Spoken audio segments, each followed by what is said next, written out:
Cyril Ramaphosa has not contributed to strengthening his party, the ANC.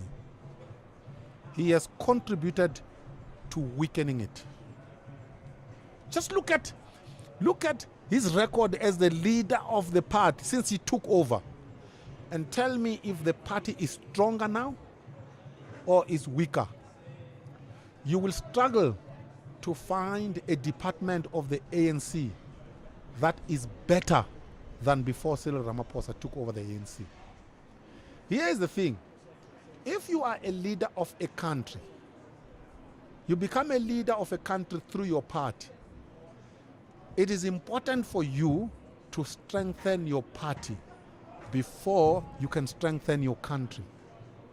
I am not saying you prioritize your party, but remember, it is the party that makes it possible for you to be a leader of the country. So any leader who weakens his party, then you must know there's a problem with that kind of a leader. So Cyril Ramaphosa has actually weakened his party. He will go down in history as the first president of the ANC who presided over an electoral loss. I have said it before, he will go down in history as the president who presided over the funeral of the African National Congress.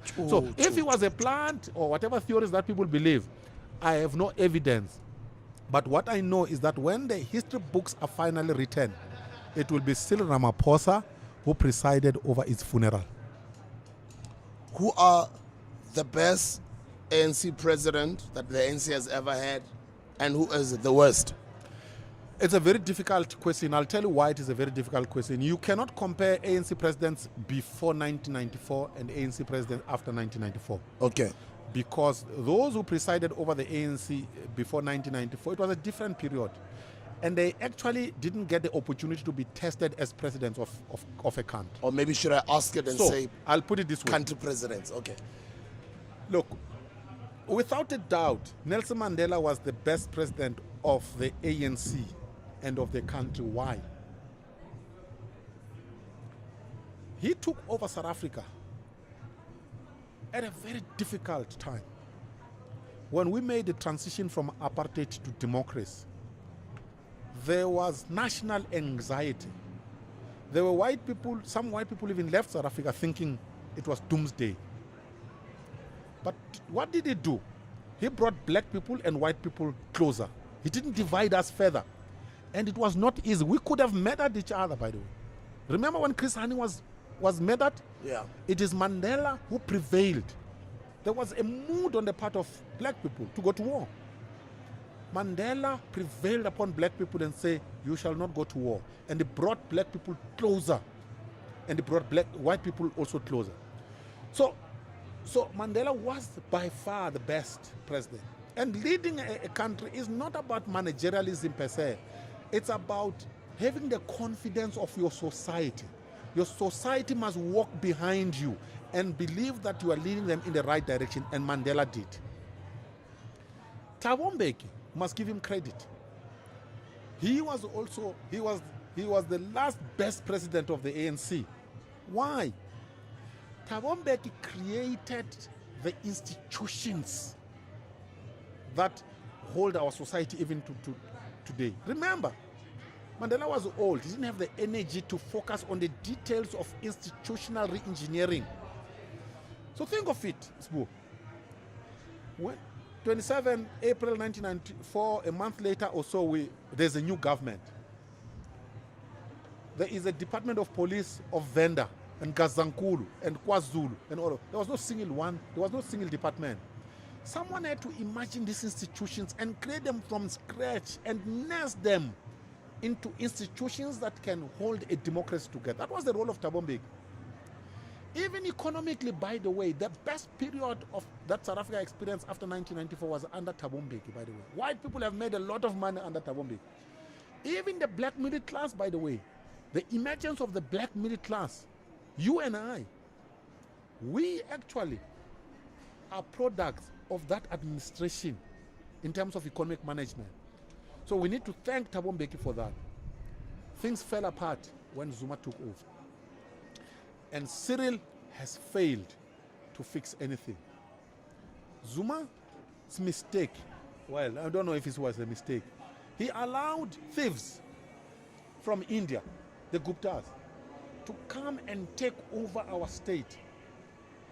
You know, this is stuff of the movies. These are thieves from India. They plot and say, we're going to take over that country. Zuma allows them to do what we now know they did. They actually did take over the state. And when that happened, even South Africans who were in the ANC, some of them began to work with them.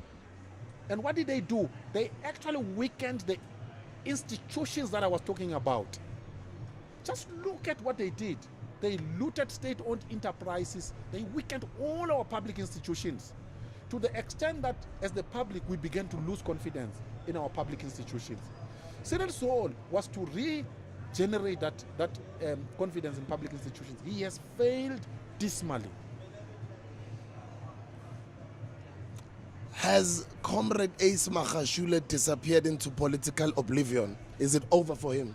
Completely will never come back. His chances of ever coming back would have been via MK. You know, if you look at MK, people who face all manner of corruption scandals and all of that's where they go. That's where the top leadership, you will see. He seems to have had a fallout with Jacob Zuma, and Jacob Zuma doesn't want him there. He formed his own party. It has performed dismal. Even in the Free State, he's unpopular. So he's gone. So it's over for him. It's over for him. Don't even think that he's going to come back. So if he has some farm somewhere, he must just sit there and idle. He will never be a leader of anything serious in South Africa. That's it. Mmusi Maimane. Look, Mmusi Maimane and BOSA. BOSA, there's no future there. It's a little thing belonging to the chap. He has performed dismally in the previous elections. As I said, there is no party formed after 1994 that lost electoral support and regained it. I don't see Mmusi Maimane's party growing into the future. If I were to predict Mmusi Maimane, eventually is going to join forces with other political parties at some point. I don't know when, but it will happen to save his own political skin. He is happy that he has got at least 2 seats in parliament. He has a job as a salary. He has done well for himself as a person. But I don't see Mmusi as a future leader of this country under a party that commands the support of the majority of South Africans. Where I'm sitting, I don't see that happening. Mr. Herman Bashaba and the Action SA? That party had some potential. When it participated in the first local government elections, it did well in Johannesburg and a bit in Swan. It has performed dismally at a national level. As I said, the same fate. I don't see Action SA growing in 2029. You see, the ructions that took place internally in the party and the fights that have taken place with the DA and now the ANC, I think, by the way, remember when Action SA was formed, Herman Mashaba made it very clear that he was forming the party to remove the ANC from power, number one. Number two, that he would never, under no circumstances, work with the ANC. And he said the ANC is a part of criminals. And he was right, the ANC is a part of criminals. Now he has dribbled his supporters. His supporters are wondering what has happened to that leader who said he will never work with the ANC. But even, I mean, John Steenhuisen said the same thing in the DA about the ANC. Yeah, but here's the thing. If you want to be believed, stick to what you tell your supporters if you want to be believed. If you are going to change, consult your supporters first and say, I have consulted widely. Here are the outcomes of the consultative process. By the way, Action SA used to work like that in the beginning. They would consult their supporters before they adopt policies and so on. I actually didn't see a consultative process before they decided to work with the ANC. All I remember is that Herman Mashaba told his supporters that under no circumstances would he work with the ANC.